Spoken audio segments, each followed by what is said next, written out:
When I have to speak about my dad being away... He's in prison. It's not something I really enjoy, explaining. Even though it's not hard for me to explain, I don't enjoy explaining. It's just not one of those things people really need to know, apart from ourselves. Yeah. 8 Hours There and Back is a collaboration with Time Matters. It's a collaboration with the families and a collaboration with the children and young people who really generously gave us their stories in the hope that we can make a better place for children in the future.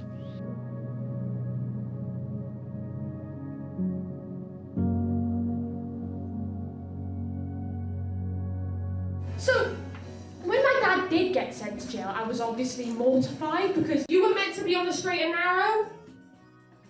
I'm really passionate about verbatim theatre. It's such an authentic, different way of working, like truthful and moving. They all knew before us. There were kids in my school who knew exactly what had happened before I did. No one says it better than the people themselves. We're fascinated in true stories, and we're fascinated in speaking to and listening to people's stories. So for us as a company, verbatim is the best form. Because the paper printed my address, we had to move house in the middle of the night. And I didn't get to say goodbye to my friends. And I really wanted to say goodbye. With any verbatim piece, you feel responsible because you're using the person's real words. But actually hearing their stories from themselves it just resonates different with you. People just kept saying to us, oh, the children, you never think about them. And the more that they said this, the more that we knew that this was a really important story to tell. The kids that have spoke about it, I think that it's nice that they're getting to see it because it's their stories and their voices, and they're the voices that have felt that they haven't been heard for so long.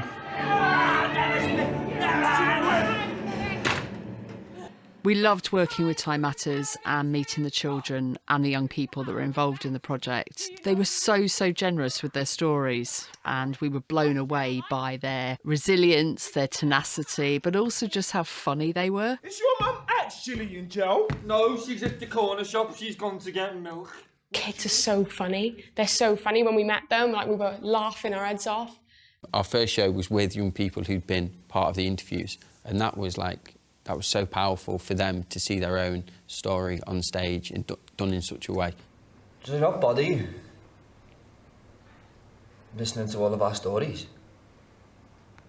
I mean, does it not bother you listening to all of our stories knowing nothing can be done about it? Time Matters, Families Outside, Out There, all these organisations work relentlessly with children to make sure that their voices are being heard, but also that they have a safe place to sort of share their experiences. And the more that they share their experiences with other people, the less isolated they feel, and the more support they feel that they have. When you're dealing with verbatim, it can often be quite heavy. And you do get some really lovely prison guards, but you get some really rude ones too, which treat you horribly, which is hard. And then some people who are just really abrupt, like, shoes off, do this. When we work with our actors, being playful in this space is really important. The way we've kind of built the scenes is very much kind of trial and error, trying things, building it slowly. We'll ask for their ideas, we'll edit, and that editing process happens right up until the sort of final moments of the show, really, as we keep searching for what the piece really is about. Don't tell me that. Protect me from that. It does have a beauty, and it does need to be said, and I think that's the reason why everything that's in this play is in this play, because it needs to be said, and it needs to be heard by people because it's not said either enough or loud enough. Bedtime and this. We'd have a laugh, vetted and approved by the prison, like we used to. Be quiet. I need to hear the phone calls, she calls. You can only hear his voice using either the earnings from work at the prison, a bedtime story, or money.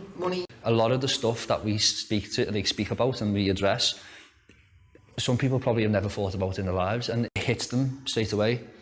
At bedtime, if something happened, delays, the nights are the worst.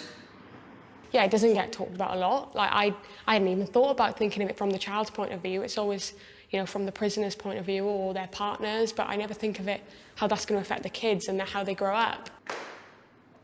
The choreography was supported by Jen Rees, who looked at the general kind of emotional states of the characters and trying to find a language beyond words for how these children sort of felt.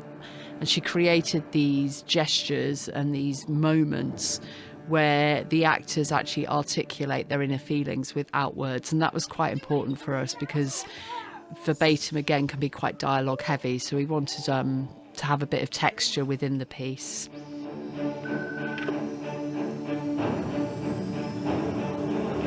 Let's go!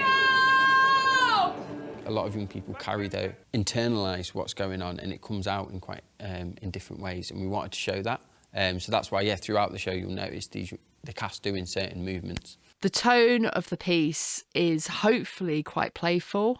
It sits in a dark world, and as the children say themselves and the young people say themselves, the outside is scary and it is big for them. But what we wanted to really, really capture was how strong they are and how persistent they are, and also how funny they are. There's blue lights there! Trouble ahead! Superheroes needed! And that's where the idea of these superheroes kind of came in. And one of the young people afterwards said to us that we'd got that right because she felt that she had to be her mum's superhero, which isn't something we thought about or had planned, but actually came through within the piece. I go to a social worker in the school and I get a sweet or something, and all the other kids would be like, "Why have you got a sweet? Did the job for Miss?" The piece does probe and ask questions of teachers and social workers and the criminal justice system in itself in how it treats young people. Well, I've been diagnosed with post-traumatic stress. And the teacher says, yes, but you don't know what that is. Just because I don't know what it means, it doesn't mean I don't feel it. We have a scene with teachers and we play teachers and social workers, and it's how they address the children from it, and like the child might not want people to know, so it's sensitivity and respecting that from the young person who has had a parent away is really important, I think. Oh, Mr. Johnson just emailed me from the English lesson he just left and let me know you're a bit upset about the situation. Literally in the space of a 10 minutes of me leaving the one next lesson to get to the next lesson, he sent me an email. I've heard about your dad and I just want you to know that I'm here for you. We hope that this piece invites them to listen to the children's perspectives of that and how they feel about certain practices, certain behaviours that happen around them. For example, one of the questions that they hate being asked is, how are you? Are you okay? Are you okay? And I end up sort of just word vomiting and saying my dad is this, blah, blah, blah, blah. And even this small understanding in the wariness that is attached to that question, that change is really, really important. I wish I could relate to what you're talking about, but I don't. But if you ever want to talk to me, you can speak to me. And I really respected that. And I really respected that of him. What we want is for people to go away from this experience and actually question their policy and their procedure and their practice when working with, supporting or managing children who have a parent in prison. It's not just about the person going to prison, it's about the family, the kids. It's a massive thing for them to go through, and we've got to look after that journey for them and make sure they're protected and feel safe. And as one lad says right at the end of the piece, that he doesn't do it for himself, and actually public speaking isn't actually his natural kind of place. If I'm ever nervous in front of a crowd, say to myself, "Now then, lads, this isn't for you. It's for them little kids. Do you want to play?" No. Oh, come on. He does it for the other children. He does it because he wants to make a change. And if we can support that, Wait for me. That's a good thing.